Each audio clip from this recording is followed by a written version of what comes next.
Un roman qui ne cesse de faire couler de l'encre. Le 27 avril dernier, Bruno Le Maire dévoilait son nouveau roman intitulé Fugue américaine, paru aux éditions Gallimard. Dans cet ouvrage, le ministre de l'économie raconte le fabuleux destin du pianiste Vladimir Horowitz. Un virtuose né en Ukraine et passé par les États-Unis et Cuba. Cependant, ce sont surtout les passages érotiques de cette fresque de 480 pages qui ont retenu toute l'attention.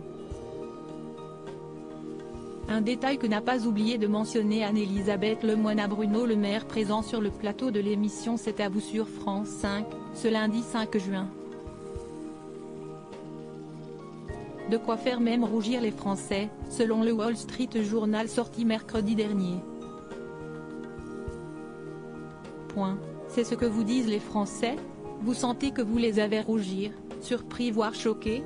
A demandé la pétillante animatrice au locataire de Bercy. Et la réponse de l'intéressé n'a pas manqué de surprendre son interlocutrice. Non, les lecteurs me parlent de tout sauf de ces passages, a-t-il déclaré.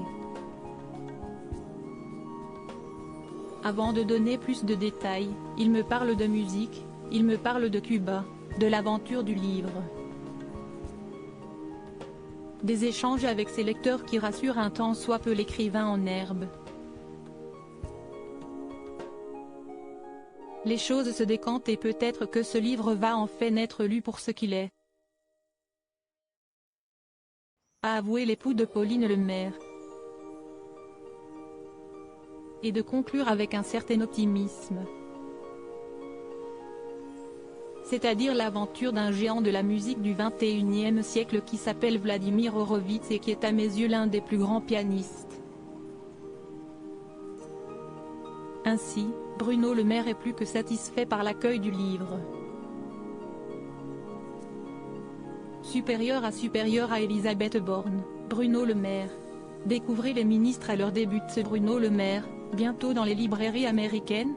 Si les lecteurs français ont accueilli chaleureusement ce nouveau livre de Bruno Le Maire, malgré les réticences de certains membres du gouvernement, il en est de même pour le public américain. À tel point que le dernier ouvrage du politique de 54 ans pourrait être traduit en anglais. C'est possible, a-t-il déclaré avec un certain enthousiasme à Anne-Elisabeth Lemoine. Face à la surprise de l'acolyte de Patrick Cohen, le père de famille a répété que cela était vraiment possible. Dès lors, la compagne de Philippe Coelho n'a pu s'empêcher de l'interroger sur la vente de ses livres. Vous êtes satisfait des chiffres de vente? Lui a-t-elle demandé sans détour. Ce à quoi a répondu Bruno Le Maire sans donner de chiffres. Je suis très satisfait, tout va bien. Selon nos confrères de BFM Télévision, le 9 mai dernier, près de 4,000 exemplaires de son nouveau livre ont été vendus en seulement 2 semaines. Crédit photo, capture d'écran. C'est à vous, France 5.